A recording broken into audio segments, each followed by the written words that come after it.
is the Rangers Journal Night.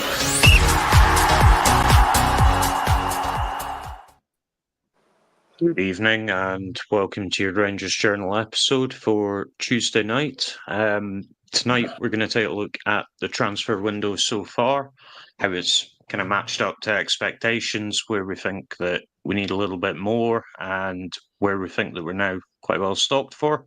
Just before we launch into that, just a word to the pod sponsors off to the Match I Go. You can find them online on Facebook, and if you apply the code Journal10 at checkout, it will gain you a 10% discount.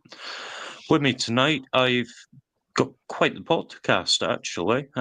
So Jock, I'll come to you first. You're a regular. How you doing, mate? I'm good, mate. I'm good. It's bank holiday weekend over here because of the glorious 12th and all that. So it's a wee short week, and the Opens here as well up in Portrush. So I've managed to get tickets for Thursday, so I'm going to go enjoy a bit of golf with one of my mates. So it's going to be a good week. Sounds it, and we'll not get into the bonfires. I'm not wanting red carded off Scotty after the whole woke ideology crack, so yeah, we'll leave that there. No, I had the pleasure of chatting with our other two podders before, but firstly, we will come to yourself, Richard. How you doing tonight? Yeah, I'm good. Thanks very much, mate. Not too bad. Had a good week off work last week, so first time on a pod for a couple of weeks. Glad to be back. Well, you guys talking about holidays, I'm getting jealous now. And last but certainly not least, Craig, how's it going, mate? Very good, Dave. Thank you. No holidays for me either. And actually, ironically, I'm not in Northern Ireland this week. So, but that's just one of those things. There's a nice wee wine bar up there, actually, Jock, called the Ramoer, which you might want to go for a bit of pasta. I don't know if you've noticed the furore about them charging 30 quid a pop when last week it was a tenner. So it's just watch your wallet when you're there. They changed the prices back. As far as I see, that there was a big statement. I think it was this morning. There was a withdrawal of the new menu, shall we say? Yeah. Probably realised they were in a bit of trouble. Okay, so looking at the window so far, just to summarise then, so there's actually been 8 outgoings. There's 2 right backs, 2 centre backs, a centre mid, 2 attacking mids, and of course a right winger who returned from loan. Interestingly, it's a wee bit symmetrical. I know we kind of forgot about a lot of these guys because they were like end of contract, like Liam Balogun's, etc., who we all kind of accepted was moving on. But actually, the incomings have pretty closely mirrored that. So we've also had 8 incomings, 1 right back instead of 2. We've had 2 in centre back. We've had a central midfielder, 2 attacking mids, and then on the incoming side, we've had 2 left wingers. I think there's a bit of debate about kind of who's going to play where. I know Cortez hasn't exactly shined on the right, but you know we'll dig into that as we go on. But it's been quite symmetrical. I guess firstly, just before we launch into it, Jock, has that surprised you at all? Because I know obviously at the start of this window, everyone was kind of getting it large. The takeover was done. You know, no financial constraints, but actually looking at it, it feels quite measured. Yeah, it's been basically what the team needs. And as Martin said, whenever he first came in, he'd obviously been looking at the squad before the season finished because this was obviously the wheels were in motion for his appointment, or at least interview process. So he would have took a good look at us and decided this is what we need. Thelwell and Purley, the recruitment team will obviously had a look at the squad and go, this is what we need as well. So it's a measured response to went out and what's going to be required for the league. And I think you can see from the signings that they're looking for I think the word would be a bit of stability. And those signings and something that we can target the areas where we've probably been weakest, which obviously is the centre back area where we've been shedding goals because we just weren't strong enough in that area, and we're relying on Suter staying fit, King propping up when he's had to, and then obviously Balogun, who's coming near the right age of 40. So new signings in, youth, physical, strong, aerial ability, can play with the ball at their feet, something that this team needs going forward under Martin's playing style. Yeah, I think I'd agree with that. And I think there was quite an interesting point there about the physicality. I think too often we've been quite passive, especially domestically. Richard, I'll come to you on this one. Do you think there's a noticeable kind of change in the profile of players that we're signing, that we are looking for the more physical? As an example, we had Leon Balogun and Rafael Fernandez go out as centre back, and then we've replaced them with Giga, and that's as close as I'm getting to trying his name, and Fernandez, who obviously is absolutely massive. I think it's fairly obvious that clearly they have got an idea of the type of profile that they want to sign, that they have signed. Big, strong lads at the back, quite pacey as well, most of them. So, yeah, it goes without saying they've got a clear identity. They know the type of player that they want, as well as that. They go on about the player training model. We're buying them relatively young, with showing ability but with potential. So, yeah, it's quite exciting. Yeah, can't wait to see them play. To be honest, so. Yeah, and Craig, just on that again, interesting point from Richard there about the player trading model. I think it's fair to say the vast majority of what we signed last season was all about said player trading model. I mean, obviously you had a couple. I think Proper stands out as the experienced head, regardless of how it worked out. That was obviously the intent of the side signing him.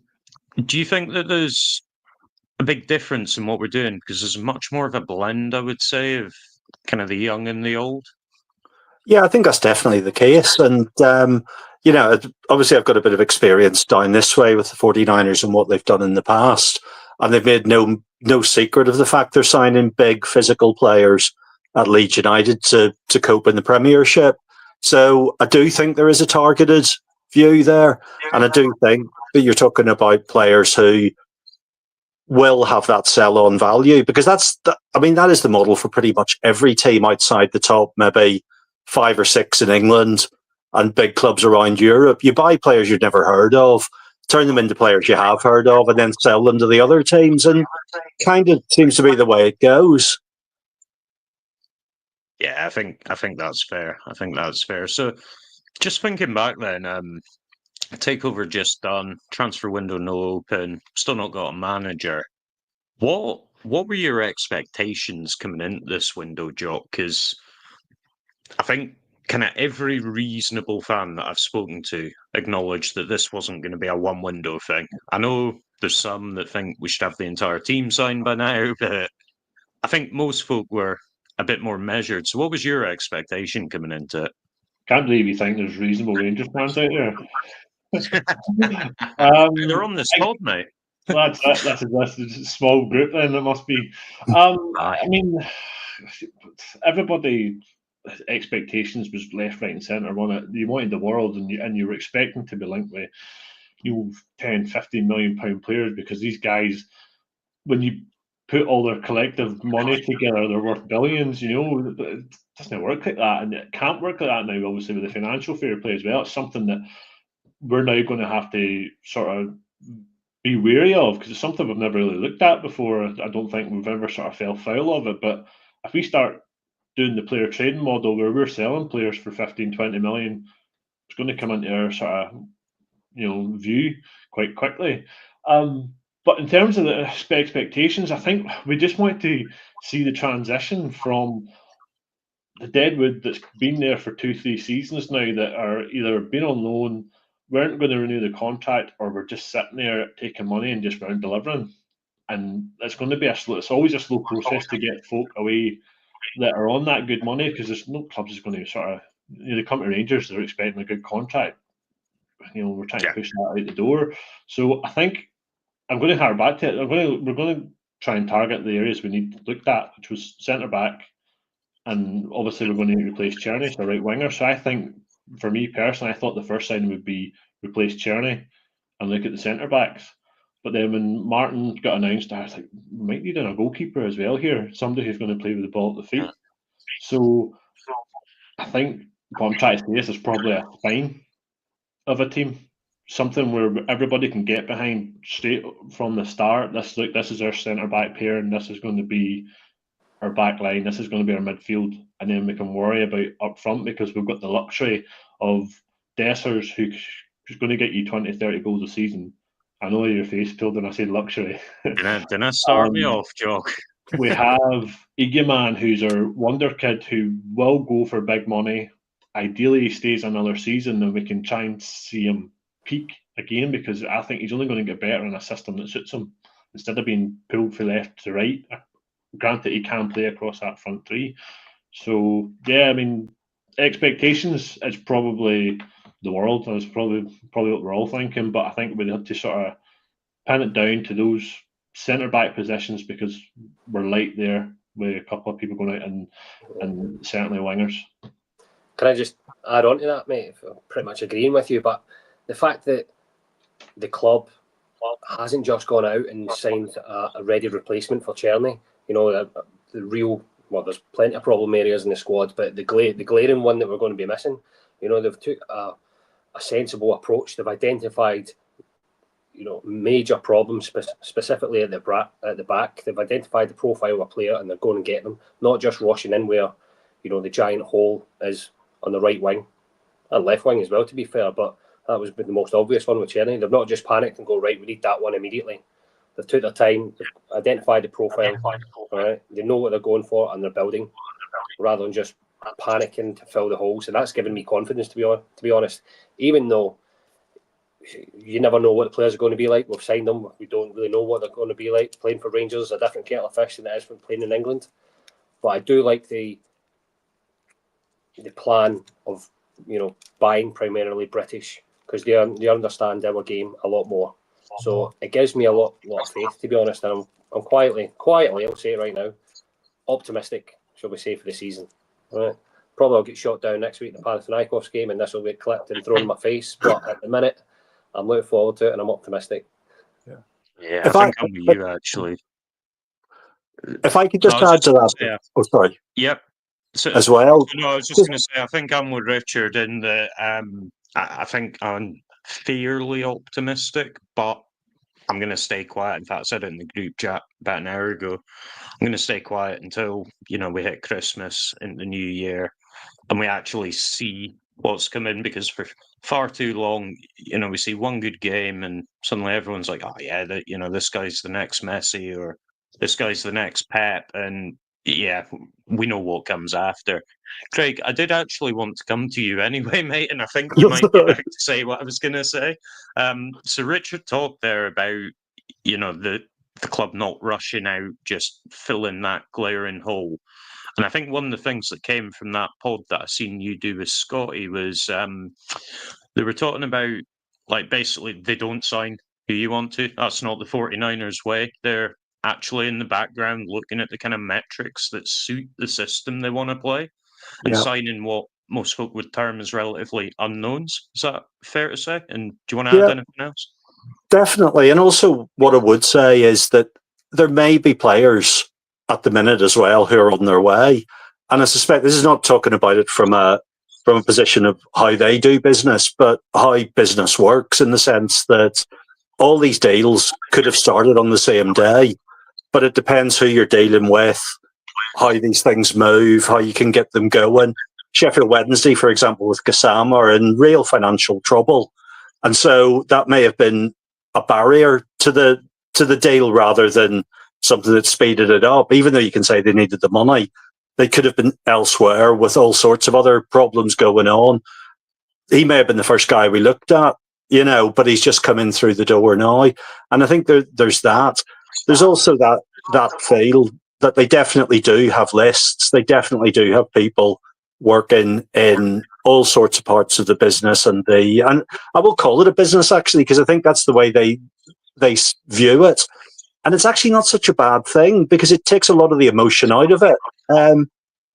We all want to see a whole squad revamp before the Panathinaikos game, but you know, they're here for the long term, and I suspect it's not even a massive thing. They'll want to get players in, and they'll want the job to be done, but do they really want them in a week and a half? Because that could be reckless as well. It's a very difficult balancing act. I think we've got to take the fact that they've arrived. They've arrived probably a bit later than we would have liked, but it hasn't given them an awful lot of leeway to do the job that they need in the short term. But I think long term will probably be all right. Yeah, and I think, Joke, that again is a very interesting point, and Mark's kind of commenting on here. I think just by default, a lot of Rangers fans probably did expect to have the vast majority of the signings in for that Panathinaikos game, that, we were going to be good to go with top quality players in every position, plus a backup on the bench. Is that actually fair? Because, as Craig said, there's a hell of a lot of variables when it comes to transfers. That's it. It's you're not, you have to deal with one club. The player you want's at that club. The player they want to replace the player you want is at another club. It's just a domino effect. And it's the same thing that happens every season, every transfer window. That's why sometimes it'll be quiet at the start, and then in the last couple of weeks it's just nuts because players are going left, right, and centre. You have to also think of, like, when it comes to transfers, you have to look at the player's family as well. Do the family want to relocate to Govan? Do they want to come to Scotland where the weather's crap? And I mean, it's Scotland can be a hard sell to some people, especially if they've got young kids and the kids are settled. There's so many variables in a transfer. It's ridiculous, and it's something I think as fans sometimes we just sort of forget. We just take it for granted. Oh, Rangers are in for him; he should come to us because he's playing for a team that's absolute minnows, and we're going to offer him European football. European football is probably our biggest draw, and obviously the chance of winning trophies and being that stepping stone to bigger things, Premier League, top 5 league, whatever. That's our place now in the pecking order in terms of football, whereas before we probably would have been a bigger draw than some of the teams maybe down south, but that's not the way it works anymore, and particularly now, especially championship teams. And I think that sort of resonates why we're probably looking at players in down that championship and down in that league, because Russell Martin's been there for plenty of time. He's played, or he's managed in that 44 games a season plus in all your other games involved. How many teams has he been down in that championship now with? Is it 3? Am I right in saying 3? So there's a guts of 150 games. He's obviously seen different players from different teams and thought he'd do a job. So he'll have fed that back to Purdy and Thelwell as well, looking at that. So yeah, ideally, in an ideal world, everybody you want is there for the Champions League qualifier. This doesn't work like that. I think that's fair, and yeah, it's again back to that point about business v kind of fans and emotion, isn't it? As fans, we're emotionally connected. We do want the very best, whereas as a business, as galling as it is to hear, Craig's probably right. It makes more sense to build a well-structured team that's going to serve us for the next 5 years than rushing in to potentially get through a qualifier for the Champions League. I just want to look at the size of the squad. So I think it's fair to say we're pretty heavy.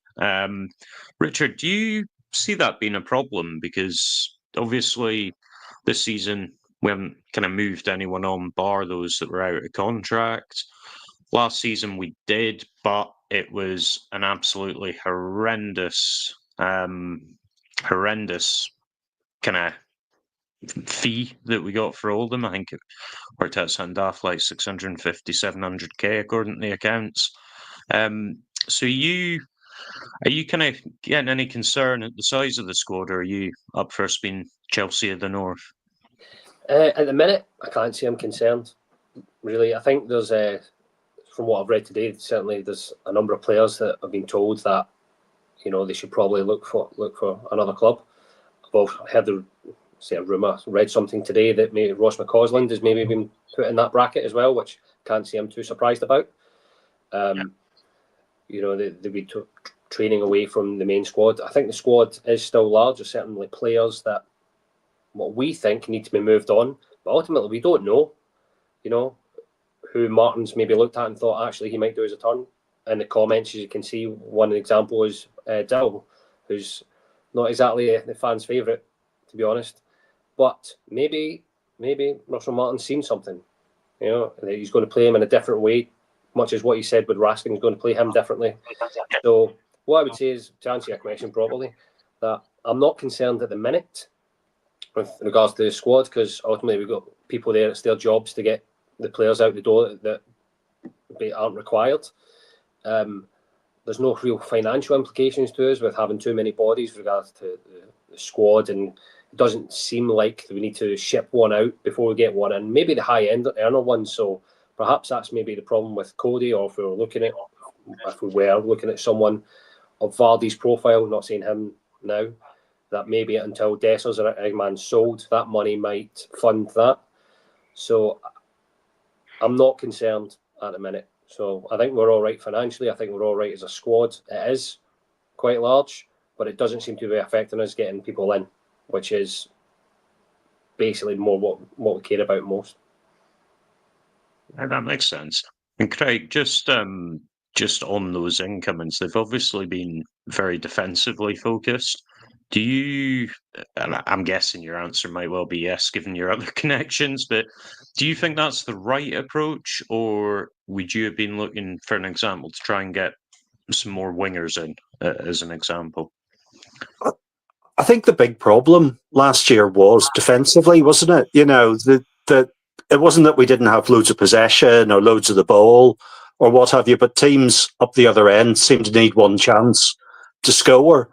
And that defensive solidity would be a massive thing. I suspect that's probably been looked at already.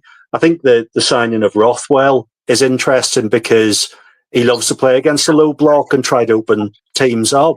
So there are bits that are being addressed, but I think defensively, it had to be the first thing from my point of view anyway. I don't think we had any defenders last year that anybody would have said, right, that guy's a solid standout, has to stay. Even James Tavernier, for all his great years, was seemingly on the way in.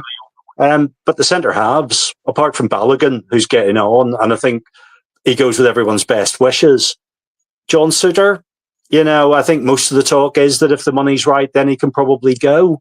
So, yeah, I think there needed to be defenders in, and probably that was the big bit. Especially it takes longer to work with them as well to make them a defensive unit. So I think on a number of levels, it seems to make sense. Okay, and Joe, just a bit of an expand on that. John Suter, exactly what I've heard, you know, if the money's right, we potentially will look at moving him on. I think, you know, his injury record's pretty well documented. We all know about that. He is prone to the occasional brain fart. However, on the flip side of that, he was our best centre-back last season, I think. That's fair to say. I'm not sure too many would disagree. He's also Scottish. And that kind of brings me to this question. Do we run the risk if we sell him? We won't really, I'm trying to think now. So we won't really have any kind of what you would deem a starting player that's Scottish at that point, will we? Is that a worry for you, or do you think that's okay as long as they're British? And I know that's probably not a staunch question, but you know, what's your thoughts, especially with the Euro quota? Well, I think the problem is there's not many other Scottish centre backs out there, really, is there? Like of Suter's sort of experience. Scott McKenna, anyone? Scott McKenna's a shout, but Scott, what age is Scott McKenna? What age is he? 30? No, he's 20. Is he 29? He's pushing on, isn't he? I mean, he'd be probably the only one. I see somebody saying Grant Hanley in the comments.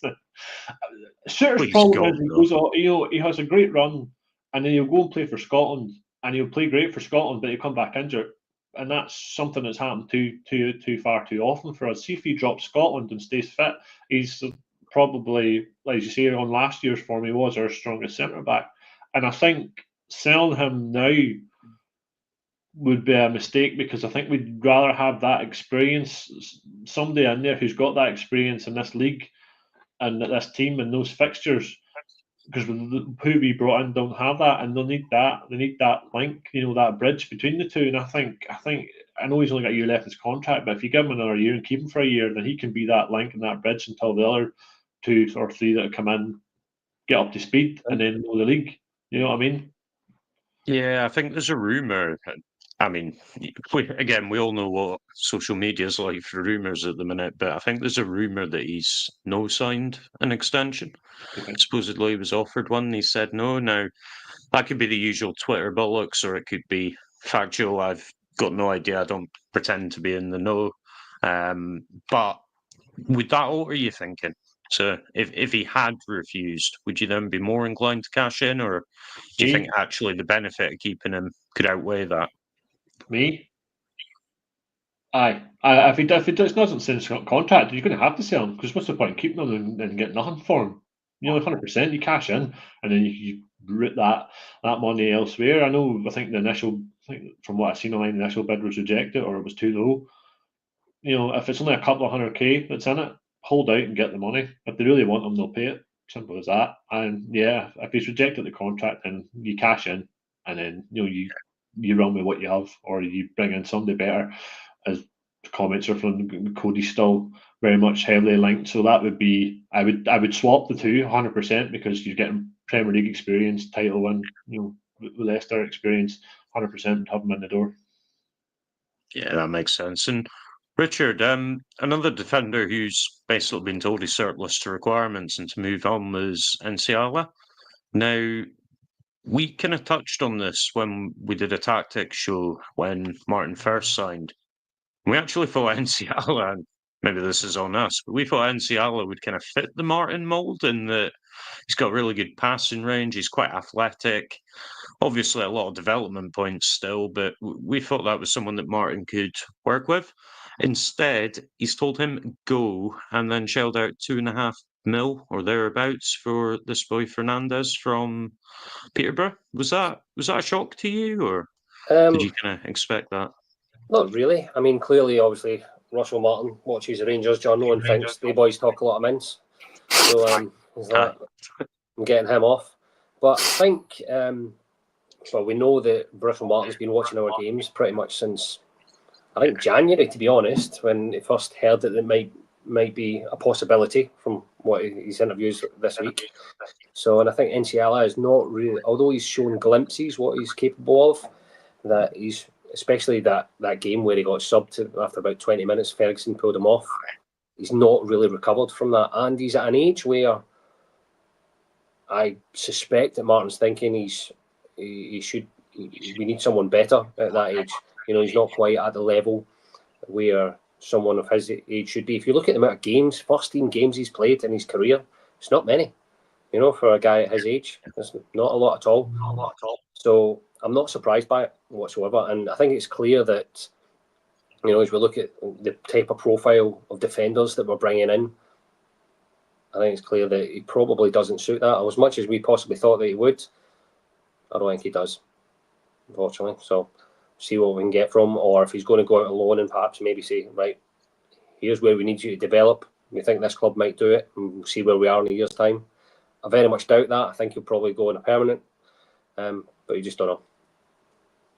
I think I'm with you there. I think the fact that he's come in, signed so many centre backs and told him to move on, I think, rightly or wrongly, probably fair to say Martin doesn't rate him. Just lastly on the defence, Craig, left back. So Yep. Bit of a bone of contention. Again, I think the kind of settled thinking is Ridvan's maybe slightly better technically than Yefte, with the obvious caveat that he isn't available for half the games. Yefte is obviously more athletic, very good ball carrier as well. So are you happy with those options, assuming that they stay the same, or were you maybe looking for some movement in the left-back area? I think that's a lot to do with the manager and what he sees as potentially what he can get out of those players again this season. I think maybe some of these guys are hanging around for that reason, to see whether or not they are the guys to take it forward. And I know when things start to go wrong for you at any big club, it's a long way back for you. But you would hope that maybe there's something in either one of those guys. Yefte probably more so, I would have thought, because on his day he can play, but he was just shall we say, a bit suspect. But then what they were playing through last year as well with everything, there wasn't a great atmosphere by the looks of things within the club. The manager was obviously on his way out. Then there were the changes. Barry came in, etc. There was a lot to cope with for people, a Turkish lad and a Brazilian lad away from home. Maybe if they can get them into the right environment with the right belief and the right system playing in front of them, either one of them could be a good player for us. But it's all speculation, that completely. I suspect maybe the smart money would be to go into the market and buy someone else, but will they be better? Yeah, that makes sense. And there's a couple of comments coming in as well about potentially Aaron's playing there. I understand that he's played there quite a bit before, so I think some of the thinking is if Martin isn't happy with the options that he has, then potentially Aaron's just jumps in. Or maybe he's looking at, sorry, just jump in there, mate, but he's going to be trying things out, testing them, seeing what's possible, because perhaps he is going to leave it as just Yefte and Robert Fraser at left back, and if one's out, one's injured, what else am I going to do? So maybe he's not looking to buy additional cover, but he's saying at Aaron's, can you play left back?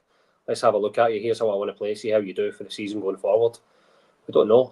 I would be surprised if that's going to be Aaron's permanent position for the season.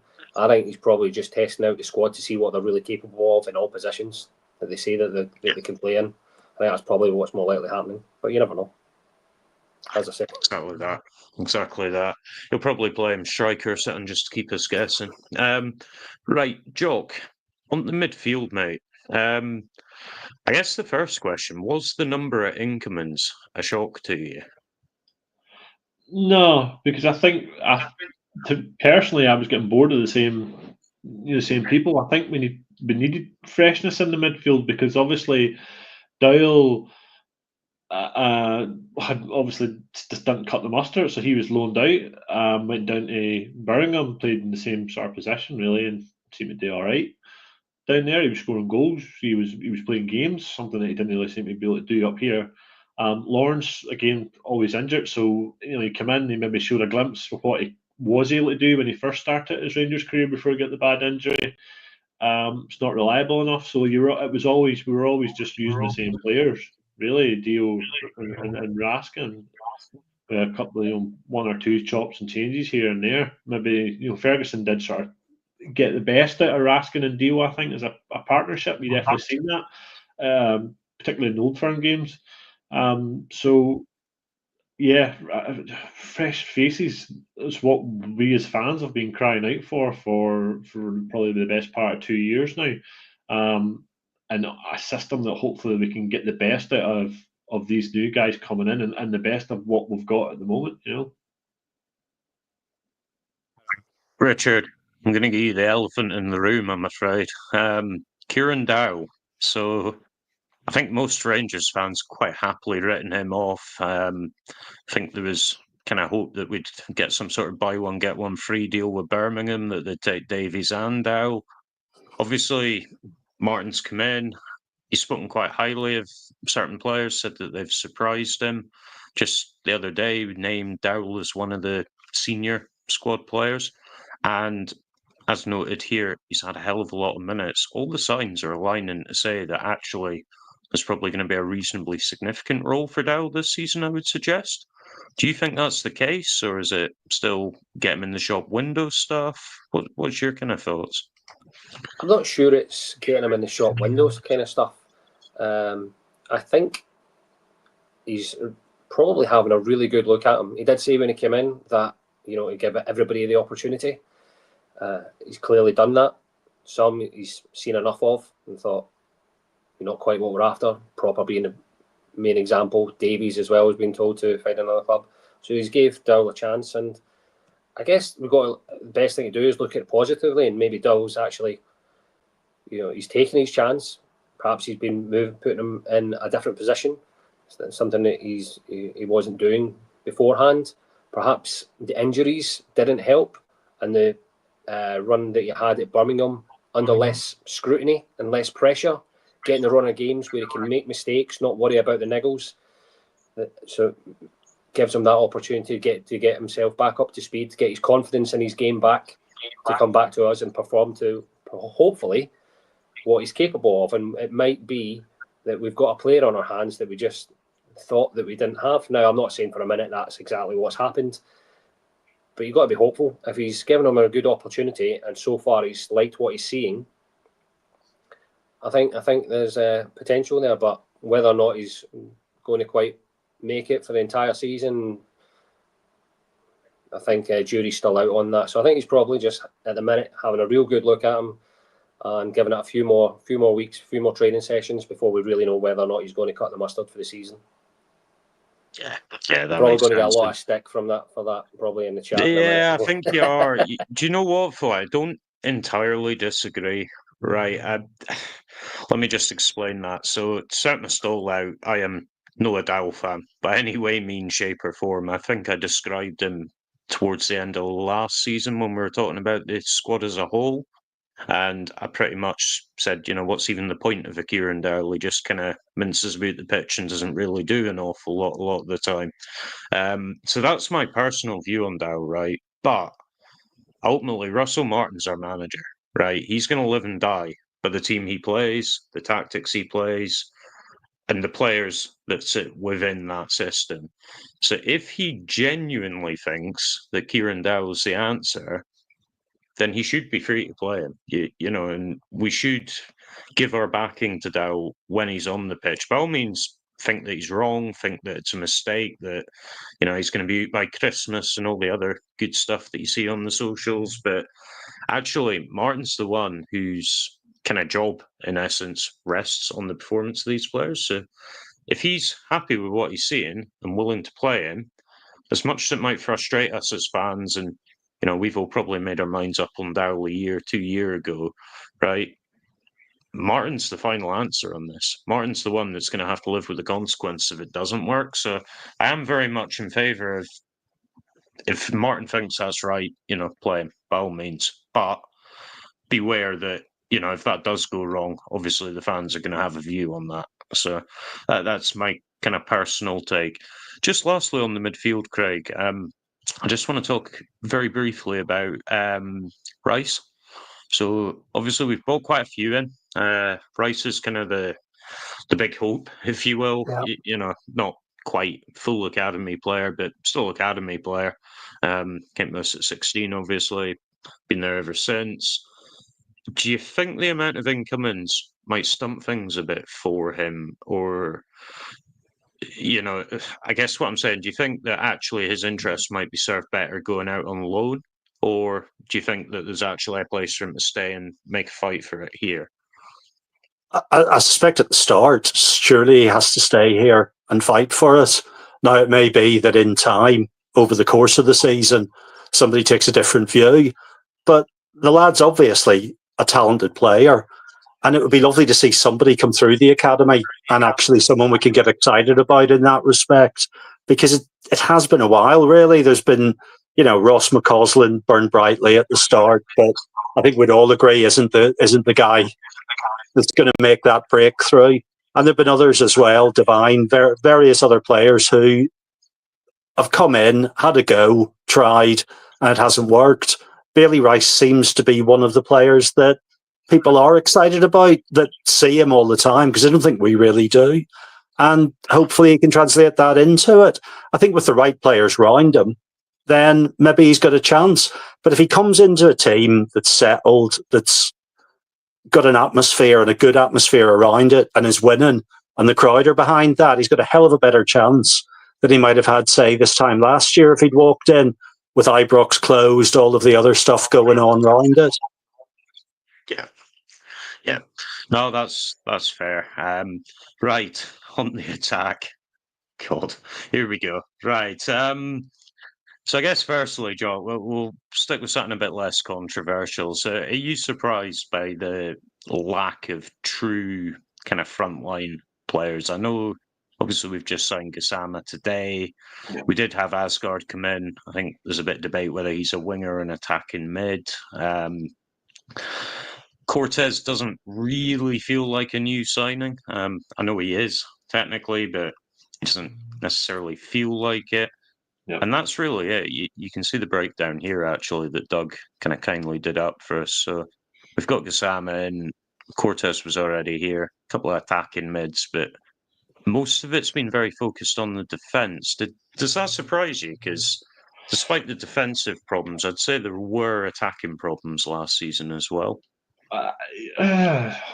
Right. So, I mean, looking at our attacking options last season, like between what we had up front, Danilo was unfortunate because he just every time he seemed to get fit again, he had a good bit of form, he got injured again, and it was all freak injury, especially when breaking his face, his cheekbone and stuff at the start. He was flying. But between Dessers and Egeman, there was the guts of 55, 60 goals there. So do you really need to replace them? You're only going to replace them if they go. So that's what I'm saying. We've a luxury with a 20 to 30 a season striker sitting there. It's a season striker that we can afford to sell at whatever price we want. But we've also got the wonder kid that we can demand a wee bit, more money for. So realistically, we're probably going to lose one. I'd be shocked if we lost both. To be fair, Martin will obviously want to see Dessers play in the system and see how he does. After this system will get him goals. How many goals he actually takes, how many misses, again, that's another pod discussion. But I mean, ideally we want somebody else, and I do think we need one more. But I think this might hang on and might see if the two strikers we have at the moment get us through and into the Champions League. We'll have the luxury then of the Champions League money coming in, and we can maybe afford to splurge and maybe buy somebody as a luxury and still keep the two plus Danilo as well. Because I think he's still got that one big season in him. I think here before we have to start looking for suitors for him. But who's going to pay or help us recoup the £6 million we paid for him at this moment in time? Nobody, because nobody's always going to be silly enough to do that. So, I mean, it's interesting. I'm excited about to see how this happens. I want to see Dessers in this Martin's team and see how he plays and see how many chances he does get, because I think he will get goals. I really do. And Egeman again, he should be the number 9, but again, money talks, doesn't it? Can I also just jump in to sort of put a different spin on it? So I'm quite relaxed about the striking options that we've got. As much as we almost love to hate Dessers, but he does score goals, and we don't know really if Martin's new system, if that's going to be a positive for him or not, if he's going to get more opportunities. So he scores 2 in 10 rather than just a 1 in 10 this season. But what my concern is at the minute is that I think Egeman will go, but I think it'll be right at the end of the transfer window. And if he goes and we haven't got anybody else in it, that leaves us short. So I'm kind of, the fear in me sort of thinking that's going to happen, that we're going to be left with Dessers and Danilo. Now, two not decent strikers, but with Danilo's injury record, Dessers' certain fluctuation in performance of games is a concern. So leaving just them two, I'd be worried. So I'm really hoping. I think if we get another striker in, it's a dead on set one of them's going to go, and it's just a matter of time.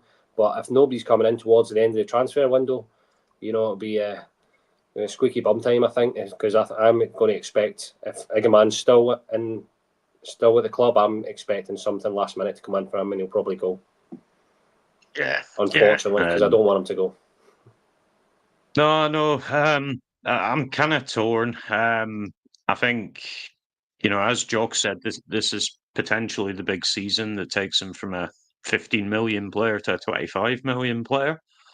But obviously the reverse of that is true as well. If, he tails off a bit or kind of stutters a wee bit, then, potentially that 15 mil drops to 8-9 mil instead. So definitely a mixed bag. I've been pretty clear about Dessers, right? Dessers will always get you goals.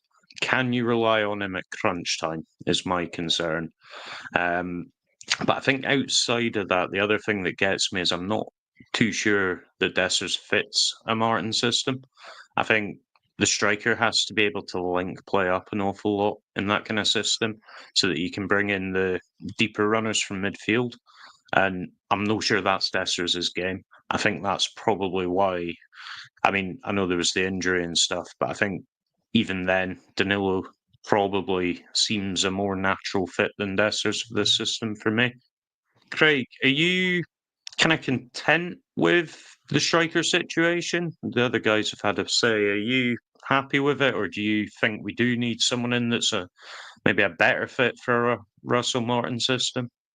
I don't think so. I don't think anybody can be happy with how it is at the moment because there's so much uncertainty about it. For stars, that you see everybody on the comments. A lot of people want Dessers to go, which is fair enough. But he was the top scorer in Scotland last season, so God knows what other fans of other clubs were thinking about their front men if he gets that sort of stick at Ibrox. But the other guys like Igaman, for example. Obviously, we don't want him to go, but if he gets injured or whatever, then that's a big cash out gone. There's so many imponderables. I suspect if Dessers and Igaman do go, there'll be a backup option of somebody else coming in. I can't see the club just starting the season with Danilo up front, but I think he will be here at the start of the season. I think he's the only one of the three that's certain in that. And it would be nice if Igaman stayed around, but if there was one player I'd like to keep a hold of, it wouldn't be him, it would be Raskin. Yeah, that's fair enough. And just lastly, on the wings, I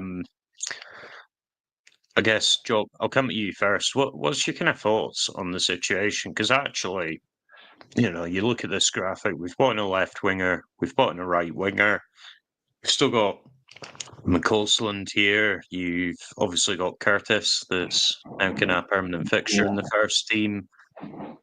Some folk might look at that and say, "Oh, that's okay." But actually, I think when you scratch under the surface of that, there's probably a bit of a different story for me. So, where are you with the winger situation? I think ideally we bring one more in that can, jump between either or. It's comfortable on either side. Now, granted, that's probably a very expensive luxury, but I'm full faith that Thelwell and Purdy have found one or have identified one at least, hopefully for decent money, because we're all going to hark back to. So we just discussed this there. We're all going to hark back to Cherney, replacing Cherney's goal contribution, because for a lone player it was ridiculous last season, and it is the big obvious gap that we need to fill. But you've just got your guy Gassama in there, and he is a talent, and obviously everyone's going to want him to be thrusted straight into the starting lineup. But he's 21, but I'm hoping it's not going to be a case of we're going to sort of mollycoddle him a wee bit and break him in gently. I don't see McCausland getting much game time personally, but that's just my opinion. I don't think the last season's form would warrant that. But as Martin said, everybody gets a clean slate. Depending on how he turns up in the rest of the pre-season games we see, and obviously the closed door ones that we're not going to see. I'd love Curtis to get more game time. He's looked assured in that against that level of Club Brugge. Really shocked me about how composed he was, and he took his goal brilliantly. That's only going to keep his stock high going into the start of the season. So I think those players, like Curtis, will be given probably the manager and the recruitment team a headache. Yeah, that's fair enough.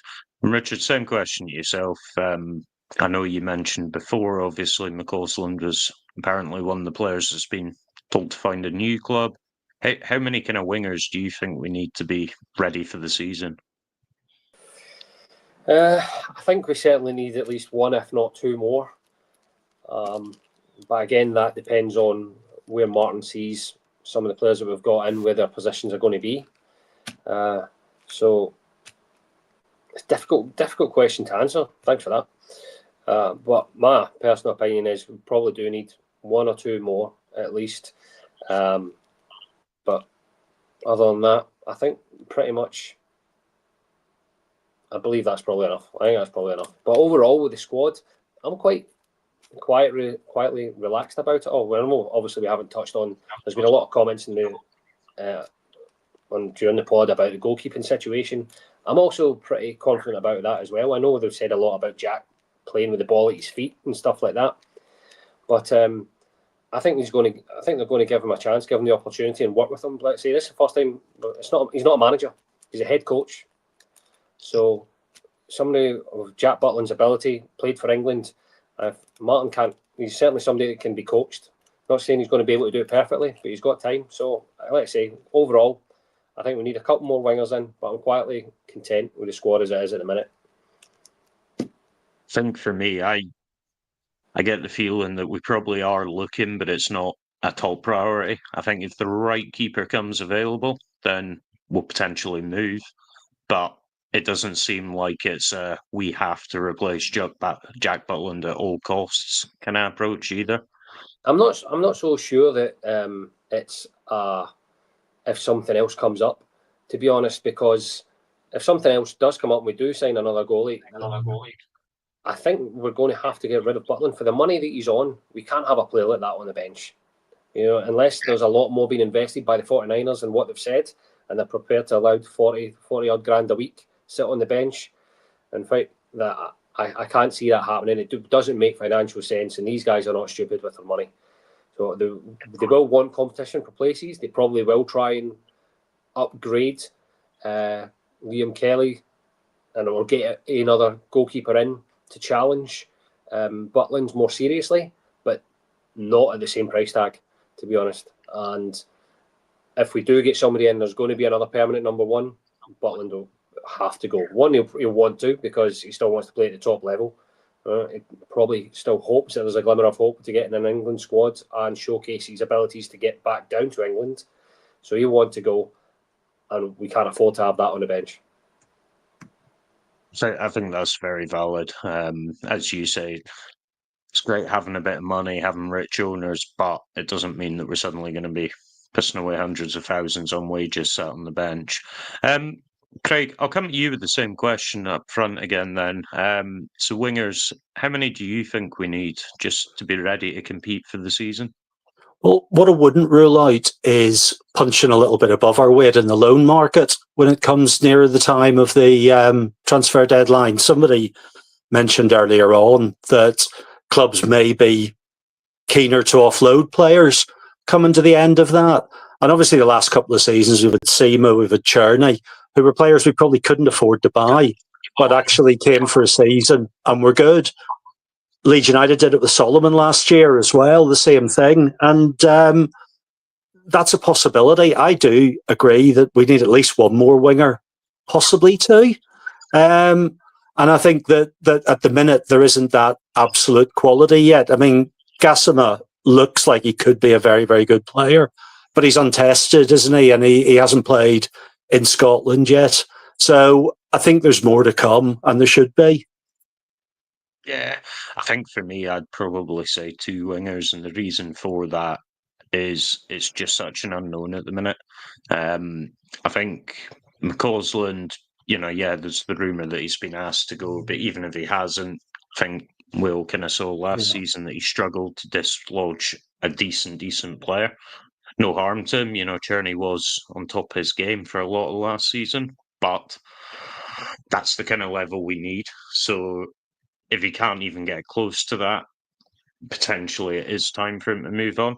You've then got Cortez, who, for all the hype, all the kind of, we're getting a major talent here when he first came in, has done absolutely nothing at us because he's had a horrendous run of injuries.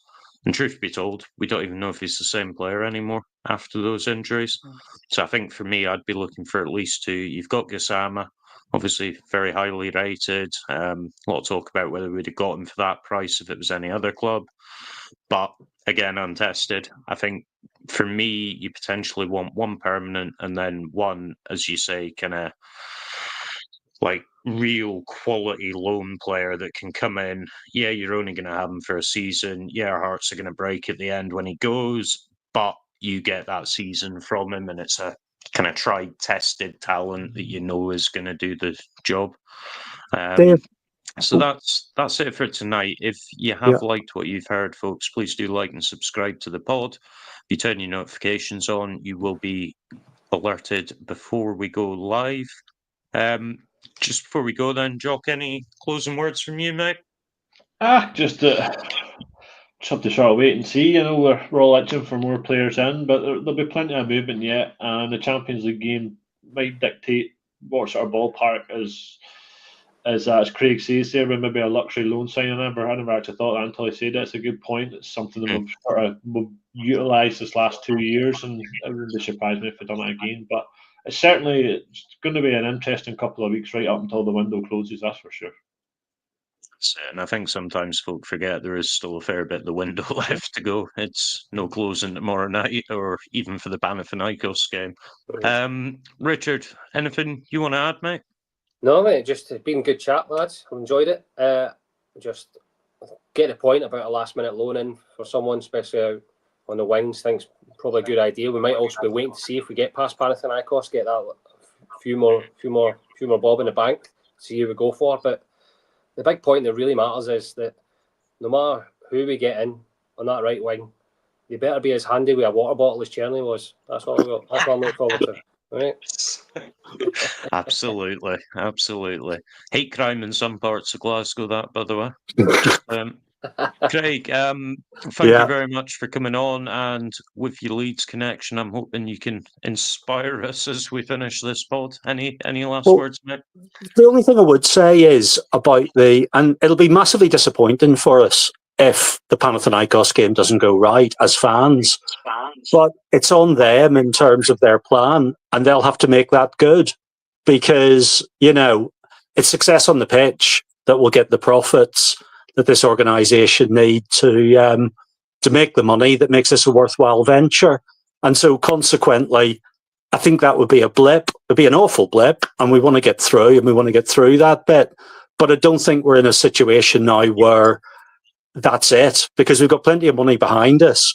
The only thing is that we won't have the opportunity to use it as much because the turnover rules and what have you that are used. But I wouldn't see it as the end of the world.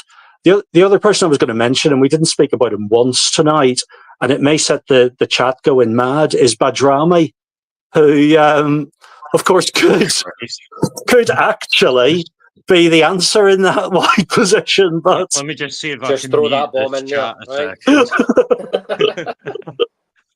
A good manager can get a tune out of it, I'm sure. Yeah, Badrami, yeah. Yeah, it could even look like he wants to be here. I think that would be a start. Do you know what? Right, he did look good in that sort of run out he got in the friendly, right? Yeah. You can get in all the rest of it, and whether he wants to be here and whether that'll translate into the season proper, but just taking it in of itself, I actually thought he looked good in that friendly, if I'm being honest. He did.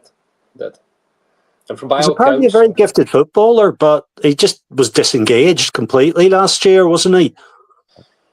Yeah. I think so.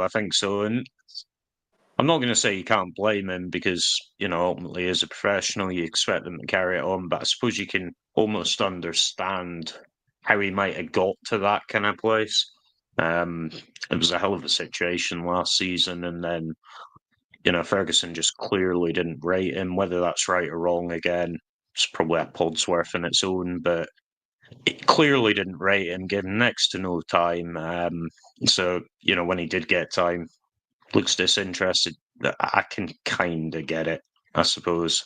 But we'll see. Again, it's ultimately up to Martin. It's his job that rides on these players. So I'm pretty sure he's no picking them just because, he likes the last name or what country they're from. He's going to be seeing things there. And he's going to be picking them based on the fact he thinks that they can help his team win, isn't he? Yeah. Okay, well, thanks very much for listening, everyone. Been a pleasure as always. And just remember, every night's a Rangers Journal night.